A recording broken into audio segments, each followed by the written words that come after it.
Bom demais poder estar aqui na igreja, louvar, orar, falar com Deus e também aprender um pouquinho mais da sua palavra. E hoje eu queria compartilhar uma mensagem com vocês e a gente vai usar como texto base para a nossa reflexão o Evangelho de Mateus. Então, se você tem uma Bíblia com você aí, você também que está em casa, quiser acompanhar conosco a leitura, é até importante que você abra a Bíblia, que você leia. Não há nada de sobrenatural nesse livro, né, nas páginas, mas a sua mensagem é sobrenatural, por isso é importante ter contato com esse texto. Então, você pode pegar a sua Bíblia, abrir o seu smartphone e acompanhar conosco. Mateus, capítulo 7, do verso 23 até o verso 24. Perdão, do verso 23 até o verso 27. Mateus, capítulo 7, do verso 24 até o verso 27. Eu vou ler aqui na Nova Versão Internacional, diz assim: Portanto, quem ouve essas minhas palavras e as pratica é como um homem prudente que construiu a sua casa sobre a rocha. Caiu a chuva, transbordaram os rios, sopraram os ventos e deram contra aquela casa, e ela não caiu, porque tinha os seus alicerces sobre a rocha. Mas quem ouve as minhas palavras e não as pratica é como um insensato que construiu a sua casa sobre a areia. Verso 26. Verso 27, caiu a chuva, transbordaram os rios, sopraram os ventos e deram contra aquela casa, e ela caiu, e foi grande a sua queda. Vamos orar? Deus, fala conosco através da Tua palavra, Senhor. Que a Tua palavra pressione a nossa mente, o nosso coração nessa noite, e que de alguma forma ela nos dê direção para ajustarmos a nossa vida naquilo que precisa ser ajustado. É a nossa oração, em nome de Jesus. Amém. Todos nós construímos o que a gente chama de vida. A nossa vida é uma construção. A gente está o tempo inteiro construindo a nossa vida. E é interessante que o próprio Cristo, em alguns momentos, tratou a vida humana exatamente como uma construção. A Bíblia traz algumas analogias que comparam a vida humana como uma construção.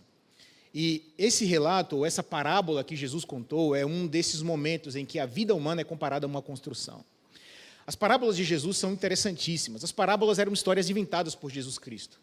Ele inventava uma história, ele criava uma história, imagina, a mente mais criativa, provavelmente, que já andou por aqui, e ele criava uma história, e através dessa história ele ensinava uma lição. O próprio Cristo disse que falou por parábolas para que a sua mensagem fosse mais compreensível a todos que a ouvia. Porém, o mais importante ao estudar uma parábola é entender por que a parábola foi contada, em que contexto a parábola foi contada. Essa é a chave para a gente entender uma parábola. É a gente perceber por que Jesus contou aquela história, o que motivou o coração de Jesus a inventar aquela história, criar aquela história para ensinar uma lição. Na parábola que nós lemos, chamada a parábola do prudente e do insensato, a gente encontra Cristo comparando a vida humana a uma casa, ele comparando a vida humana a uma construção. Há um comentário bíblico que eu gosto muito, que é o comentário do Norman Champlin, e ele diz que há relatos escritos que mostram que desde o primeiro século os cristãos entendiam essa parábola como se Cristo estivesse falando da vida humana. Desde o primeiro século, as pessoas entendiam que quando Cristo contou a parábola do prudente e do insensato, ele, na verdade, estava falando sobre a vida humana. E há um detalhe, essa não é uma história criada do nada da mente de Jesus Cristo. Havia um conto popular na Judeia no primeiro século que falava acerca de um homem que construiu uma casa numa rocha e falava acerca de um vizinho, do seu vizinho, que construiu a sua casa na areia. Então, provavelmente, Cristo toma esse conto popular da época e ele, então, acrescenta alguns elementos a esse conto popular para nos falar sobre a importância de observarmos como estamos construindo a nossa vida. A primeira verdade que essa parábola nos indica é que todos nós estamos construindo uma casa. Ou seja, todos nós estamos edificando a nossa vida.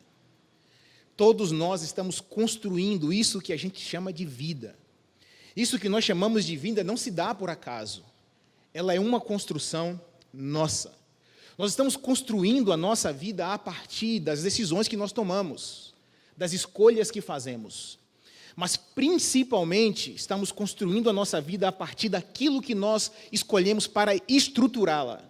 Aquilo que a gente escolhe para ser a base da nossa vida. Aqui já fica uma pergunta.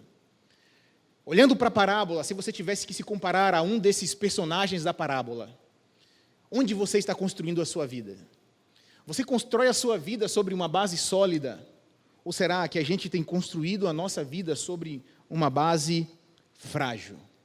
As decisões que a gente toma, as escolhas que a gente as faz todo dia, a partir do momento que a gente acorda. Essas decisões e essas escolhas estão contribuindo para que a nossa vida seja construída sobre uma base sólida e segura? Ou será que estamos construindo a nossa vida sobre algo que é frágil? Essa parábola me lembra uma história. A história que eu mais curtia quando eu era criança, eu acho. Pelo menos é a que eu mais lembro.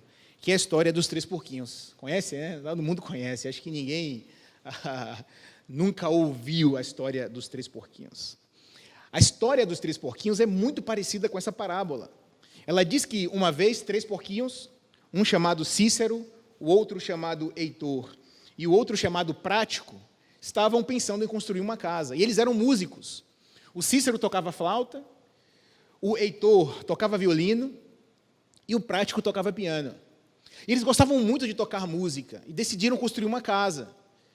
E como eles queriam tocar logo, o Cícero e o Heitor decidiram construir da forma mais rápida possível. O Cícero construiu uma casa de palha e o Heitor construiu uma casa de madeira. E foram cantar, foram para a floresta cantar. E eles sabiam que existia um lobo mau na floresta. Eles cantavam: quem tem medo do lobo mau, lobo mau, lobo mau, lobo mau. E o lobo mau apareceu. Enquanto eles estavam cantando, o Prático estava construindo uma casa mais sólida, de tijolo, e não estava tocando o seu piano. E o Cícero e o Heitor na floresta, tocando violino e flauta. O lobo mau apareceu, e quando o lobo mau apareceu, eles ficaram aterrorizados e correram para a casa mais próxima, que era a casa do Cícero, que era de palha. O lobo mau bateu na porta, pediu para que a porta fosse aberta, a porta não foi aberta, o lobo mau soprou. Vou soprar, e soprou. Quando ele soprou, a casa foi pelos ares, e os porquinhos estavam novamente em perigo. E aí correram então para a casa do Heitor, que era de madeira. E novamente ele bateu a porta querendo entrar, e eles não deixaram o lobo entrar, e o lobo: eu vou soprar, e eles estavam confiando agora que a casa não cairia, e eles disseram: pode soprar, lobo, e o lobo sopra, e a casa vai pelos ares, e eles correm então para a casa do Prático, que não tinha tocado, porque estava cansado, porque deu mais trabalho construir a sua casa de tijolos. E o lobo mau bate na porta, pede para entrar, eles não deixam, o lobo mau diz: eu vou soprar, eles dizem: podem soprar, e o lobo sopra, sopra, sopra, e a casa não cai, até que o lobo se cansa e decide entrar pela chaminé. Os porquinhos percebem, colocam um caldeirão de água fervendo no final da chaminé, e quando o lobo cai, ele queima o rabo e ele vai embora. E agora os 3 começam a cantar. A música está completa, violino, piano e flauta, e eles cantam a mesma canção: quem tem medo do lobo mau, lobo mau, lobo mau. É impressionante como essa história parece com o que a parábola está nos dizendo. Todo mundo precisa construir uma casa.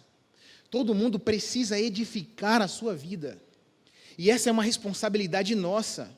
E a forma como nós construímos a nossa vida, como nós edificamos a nossa vida, é muito importante, porque em algum momento o lobo virá. E quando o lobo virá, a gente precisa de uma casa segura. Como pastor, já encontrei muita gente em problema e que não consegue reconhecer que os seus problemas, que a fragilidade da sua vida é fruto das suas escolhas. É gente que viveu a vida inteira, quem sabe, sem considerar que precisava construir a vida sobre uma base sólida. E vai vivendo a vida de forma irresponsável. E quando os problemas aparecem e a vida entra em colapso, elas ainda não conseguem reconhecer que o problema é de quem construiu. O problema é de quem edificou. E aqui eu faço mais uma vez a pergunta. Pare agora e pense na sua vida. Sobre que base você está construindo? O que dá terreno para a sua vida? O que está lá no íntimo do seu coração? Aquelas coisas sobre as quais você decide, ou que você usa para decidir. Quando você vai tomar uma decisão. É o gosto pessoal? É o que você pensa? Ou há alguma coisa a que você sempre consulta antes de tomar uma decisão? O que faz com que você escolha no seu dia a dia? O que você faz? Como você vive? As decisões que você toma? A forma como você interage com o outro? A forma como você interage com Deus? O que está na base da sua vida? Eu tenho a impressão que muitas vezes a gente vive a vida Como aquela canção popular do Zeca Pagodinho, lembra? Deixa a vida me levar, vida leva eu. A gente vai vivendo a vida assim, sem pensar que é preciso construir a vida sobre uma base sólida. Há um texto, uma frase de Jesus Cristo que me chama muito a atenção. Ele falando acerca do que é a vida cristã, ele diz, se alguém quiser vir após mim, negue a si mesmo. E ele usa uma expressão que a gente às vezes deixa passar despercebido, ele diz, tome diariamente. No texto original, essa expressão poderia ser traduzida como a cada instante. Tome a cada instante a sua cruz e siga-me. Lucas 9:36. Parece que Jesus está nos alertando que a vida cristã tem esse aspecto de decisão diária, de reforçar diariamente a nossa decisão, de reforçar diariamente a base da nossa vida, de diariamente, de a cada instante dizer, olha, a base da minha vida está sobre isso aqui. Todo dia, a cada instante, a gente precisa considerar sobre que base estamos construindo a nossa vida. Sobre que base você está construindo a sua vida. Por que o fundamento de uma casa é importante? Porque certamente as tempestades virão. Escute uma coisa, essa parábola não é sobre como evitar tormentas. Jesus não está dizendo, olha, há uma forma de evitar as tormentas. Se você construir a sua vida sobre uma base sólida, você não vai enfrentar tormentas. Não. Essa parábola não é sobre dois tipos de climas. Há gente que o tempo inteiro vai viver como se um clima sem tempestade. E tem outros que vão viver a vida inteira como se estivessem em um clima de tempestade, o tempo inteiro não. Essa parábola não é sobre isso, porque as tormentas sempre virão, independente de quem você seja, independente de onde você está construindo a sua vida, da base que você usa para construir a sua vida, as tormentas sempre virão. E há duas coisas sobre as tormentas que a gente precisa considerar. Elas são inevitáveis e são imparciais. Elas escolhem a qualquer pessoa e elas são inevitáveis, elas sempre virão. Jesus Cristo uma vez disse em Mateus 5:45, para que vocês venham a ser filhos de seu Pai que está nos céus, porque Ele faz raiar o sol sobre bons e maus. Ele derrama a sua chuva sobre justos e injustos. A gente poderia parafrasear o que Cristo disse, a gente poderia dizer que as aflições, elas vêm sobre justos e injustos. As tormentas vêm sobre justos e injustos. O lobo mau bate na porta de todo mundo. Uma das experiências mais traumáticas para mim que eu tive como pastor foi um dia que eu fui a um hospital, depois que um senhor havia falecido, e a sua neta estava desesperada no hospital, e alguém me ligou, eu tinha acabado de sair do hospital, fui visitá-lo, fui uma das últimas pessoas que o vi, era um líder da igreja durante muito tempo, sofreu um AVC e estava num estado muito ruim, e eu fui visitá-lo naquele dia, e quando eu cheguei em casa, pouco tempo depois, alguém me liga e diz, olha, ele morreu, e a sua neta está inconsolável no hospital. Quando eu cheguei à porta do hospital, dava para ouvir os gritos daquela garota. Ela havia desde cedo sido abandonada pelos pais. Os pais não cuidaram dela. A mãe nunca a assumiu. E o pai, por ser um garoto irresponsável na época, entregou ela para o avô. E o avô cuidou daquela garota, era tudo que ela tinha. Eu lembro de ter conversado com ela há algum tempo antes, e ela havia, antes do seu avô ficar enfermo, e ela havia me dito como ela considerava aquele homem, como ele era tudo que ela tinha na vida. Ela sofria com vários problemas depressivos por conta da sua história, e aquele homem era tudo que ela tinha. E agora ele estava morto, e ela estava desesperada. Lembro que quando eu andei nos corredores para encontrar aquela garota, e encontrei aquela garota, que ela olhou dos meus olhos, ela gritava, assim, de uma forma histérica. Ela gritava muito alto, e ela perguntava, por que Deus fez isso comigo? Ele não me deu um pai, Ele não me deu uma mãe, e agora tudo que eu tinha, que era o meu avô, Ele tira de mim. E ela estava inconsolável. Aquela garota nunca mais teve uma relação saudável com uma igreja ou com Cristo depois daquele evento. A gente conversou algumas vezes depois da morte do seu avô, e ela parecia permanecer com a ideia de que a tormenta não deveria bater à porta dela. Ela, afinal de contas, estava tentando, de alguma forma, viver uma vida justa. Ela estava tentando fazer as coisas corretas. Ela amava aquele homem, cuidava muito do seu avô. E por que Deus o havia tirado, já que ele não havia dado um pai e uma mãe para ela? Parece que aquela garota, e muitos de nós, não entendem a realidade de que as tormentas sempre vêm. Elas sempre baterão à nossa porta. Jesus disse em João 16:33, eu lhes disse essas coisas para que vocês creiam em mim e tenham paz. Neste mundo, vocês terão aflições. Contudo, tenham ânimo, eu venci o mundo. Cristo nunca dourou a pílula, já percebeu isso? Ele nunca nos enganou. Ele nunca tentou dizer que a vida cristã seria o que não é. Ele sempre foi muito claro, o problema é que a gente não entende, a gente acha que um vínculo com Cristo nos impede das tormentas. E isso nos faz viver irresponsavelmente, porque a gente imagina que talvez a tormenta nunca vai bater na nossa porta. A vida está confortável demais, às vezes a vida se torna confortável demais para nós. E a gente cai nessa mentira de que talvez a tempestade nunca vai bater na nossa porta. Só que a parábola conta que a tempestade sempre vem. Ela veio sobre a vida do homem que construiu a sua casa sobre a rocha. E ela veio sobre a casa do homem que construiu a sua casa sobre a areia. E quando as tormentas vêm, elas têm uma capacidade impressionante. A capacidade de revelar onde nós estamos construindo a nossa vida. É quando a tempestade vem sobre nós que a base da nossa vida se mostra. É quando as tempestades vêm sobre nós que o terreno sobre o qual estamos construindo a nossa vida se revela. E por favor, não estou querendo trazer mau agouro para a gente, mas a Bíblia diz que as tempestades virão. E quando elas aparecerem, elas inevitavelmente vão revelar sobre que base a sua vida está construída.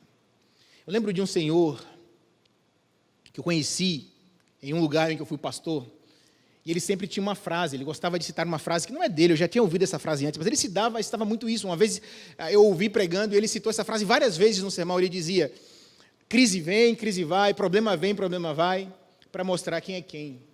Crise vai, crise vem, para revelar quem é quem. As tempestades acabam revelando o terreno onde nós estamos construindo a nossa vida. E agora é que entra o ponto alto da parábola. E talvez o mais importante de tudo que a gente está conversando nessa noite. Todo mundo constrói uma casa, isso é inevitável.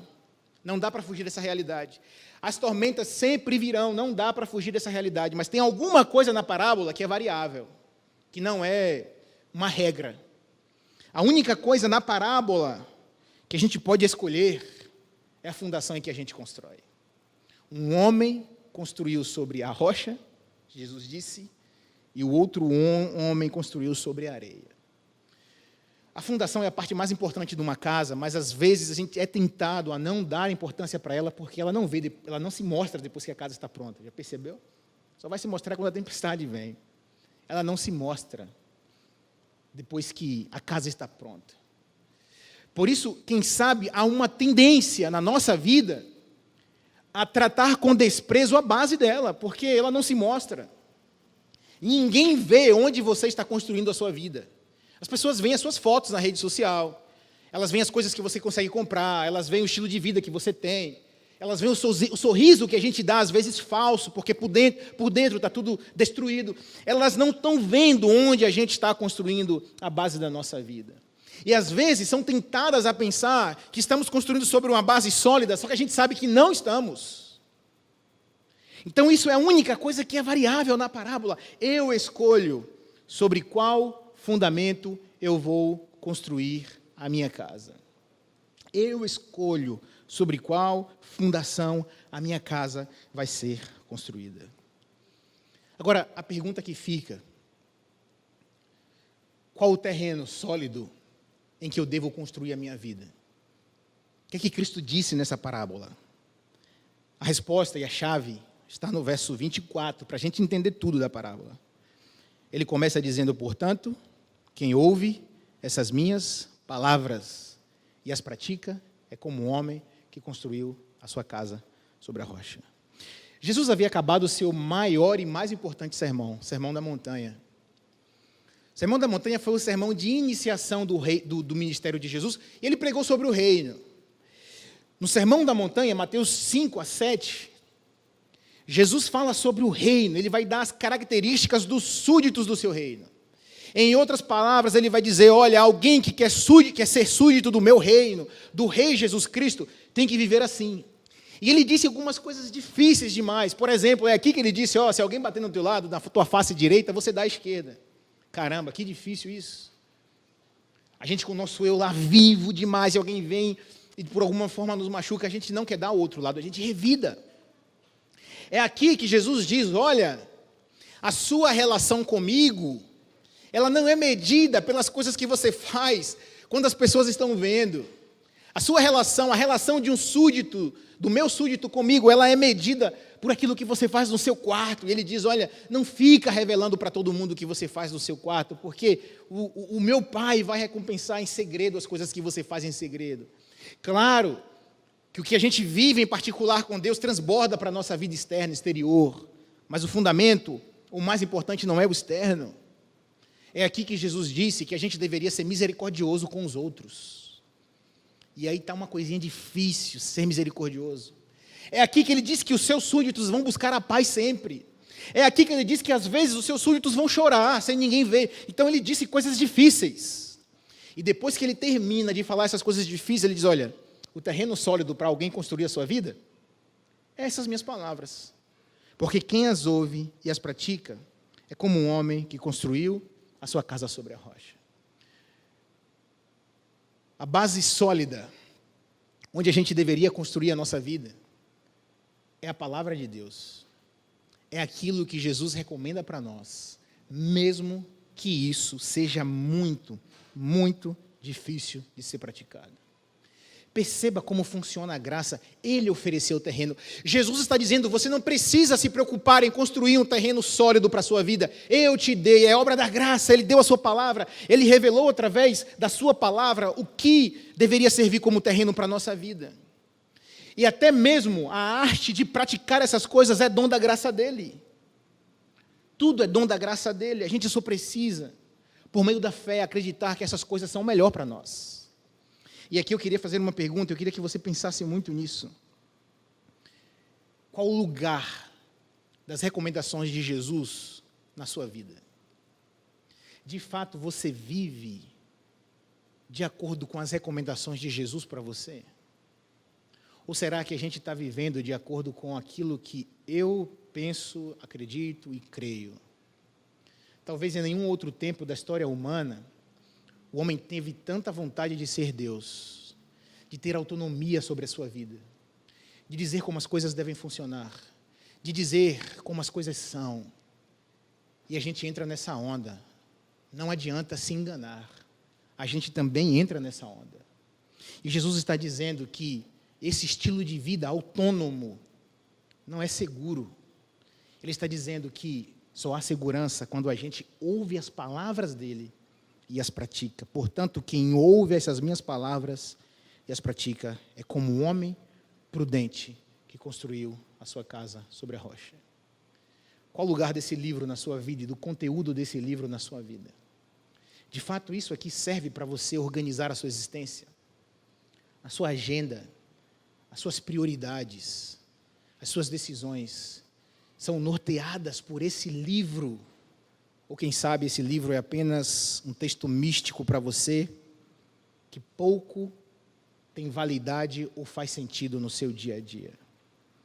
O homem que edifica sobre areia é o homem que não considera as palavras desse livro. Jesus disse que esse homem é insensato. Eu achei interessante porque quando eu fui dar uma olhadinha, o termo original que Jesus usa, ou que Mateus usou no seu texto, na verdade é bobo. É como se Jesus estivesse dizendo, Mateus diz, olha, o homem que constrói a casa sobre a areia, ele é bobo, ele é ingênuo. Porque ele sabe que os problemas virão. Ele sabe que o lobo vai sempre soprar. Ele sabe que é preciso construir a casa sobre um lugar seguro. Porque ninguém que constrói uma casa sobre areia acredita que essa casa é segura. Então ele sabe que aquilo não é seguro, mas ele é bobo, ele é ignorante. E ele mesmo sabendo que aquilo vai o destruir, porque Jesus termina dizendo que a casa caiu e foi grande a sua queda, mesmo sabendo que aquilo vai destruir a sua vida, ele faz. Como a gente é assim, a gente sabe que se a gente viver sem as orientações da palavra, a gente vai quebrar a cara, a queda vai ser grande, mas a gente vive. A gente insiste muitas vezes, e Jesus está dizendo, olhando e quem sabe, com seu olhar compassivo, dizendo, é bobo esse indivíduo. Porque ele sabe que vai quebrar a cara, mas mesmo assim, ele vai. Mesmo assim, ele vive sem as orientações da sua palavra para mim. Para a sua vida. Nessa noite, a gente precisa escolher. Na verdade, a gente está sempre escolhendo. A gente vai ser um homem prudente, uma mulher prudente, que constrói a sua casa sobre as palavras de Jesus Cristo, ou a gente vai ser um homem bobo e insensato, que sabe que vai quebrar a cara, mas que quer economizar esforço agora, que não quer pagar o preço de negar a si mesmo, de tomar a cruz diariamente, como Jesus diz, e de escolher pelo que Ele disse para nós. Às vezes a gente quer poupar esforço agora, e o preço a ser pago no futuro vai ser muito maior. O preço de ter a sua casa derrubada, de ter revelado que talvez o terreno da nossa vida não era o mais seguro. Por isso, nessa noite, eu e você deveríamos considerar a importância de construir, de edificar a nossa vida sobre a palavra de Deus, sobre a rocha. É interessante que Jesus, ele se disse ser a rocha algumas vezes. A Bíblia trata Jesus Cristo como a rocha. Desde o Antigo Testamento, Salmo 2, 2, Salmo 2, 3, Jó 33, Isaías 26, 4, Paulo em 1 Coríntios 3, 10 diz que Jesus é a rocha. Quando a gente constrói a nossa vida sobre a palavra dele, a gente está construindo sobre ele mesmo. E não há lugar mais seguro para edificar a sua vida do que Cristo. Eu queria dizer uma coisa para você que não é minha, mas é da palavra dele. Quando a gente edifica a nossa vida sobre Cristo, a gente tem segurança, a gente tem paz, e mesmo que o lobo sopre, mesmo que a tempestade venha, a nossa casa não vai cair, a nossa vida não vai abaixo, porque a gente construiu sobre a rocha. Não há outro terreno seguro. O único terreno seguro onde nós devemos construir a nossa vida é no que o Cristo disse, é no próprio Cristo. Qualquer outro lugar será inseguro, e um dia a tempestade pode vir, e será grande a queda daqueles que construíram a sua vida sobre a areia. Deus ainda é misericordioso, isso não significa o fim da nossa vida, mas a gente pode evitar tanta dor, tanto sofrimento, a gente pode evitar tanta coisa se a gente edificar a nossa vida em Cristo, se a gente edificar a nossa vida na palavra dele. Por isso, nessa noite, considere dar mais importância para esse livro, dar mais importância para o Cristo, e tomar as suas decisões, fazer as suas escolhas, organizar a sua agenda, tudo, com base no Cristo e no que Ele disse. Depois do seu mais poderoso sermão, Jesus disse: portanto, quem ouve essas minhas palavras e as pratique como um homem prudente, que construiu a sua casa sobre a rocha. Caiu a chuva, transbordaram os rios, sopraram os ventos, e deram contra aquela casa, e ela não caiu, porque tinha os seus alicerces no Cristo, na rocha. Mas quem ouve essas minhas palavras e não as pratica é como um homem bobo, insensato, que constrói a sua casa sobre a areia. Caiu a chuva, transbordaram os rios, sopraram os ventos, e deram contra aquela casa, e ela caiu, e foi grande, diz Jesus, a sua queda. Vamos orar? Deus, a gente quer construir a nossa vida sobre o Senhor, sobre a Tua Palavra, mas não é fácil, Pai. Há um eu autônomo que o tempo inteiro está tentando tomar a rédea da nossa vida em suas mãos. Talvez nós que estamos aqui, estamos vivendo assim, tomamos a rédea para nós, e a gente não considera mais esse livro, a gente não lê mais esse livro, a gente não medita mais nesse livro, a gente não usa mais os conselhos desse livro, e o próprio Cristo como fundamento da nossa existência. Se isso é verdade, ó Deus, tem misericórdia de nós e nos ajuda a edificar a nossa vida sobre o Senhor. Ó Deus, peço pelos meus irmãos e irmãs que ouvem agora essa oração e que participam dela junto comigo, nos ajuda a ter mais apreço por Tua Palavra, Senhor. Nos ajuda a tomar decisões com base na Tua Palavra. Nos ajuda a viver com base na tua palavra. Nos ajuda a ser o que a tua palavra recomenda que nós sejamos. E quando a chuva vier, a tempestade cair, o lobo soprar, que a gente possa estar seguro em Deus, seguro em Ti. É a nossa oração.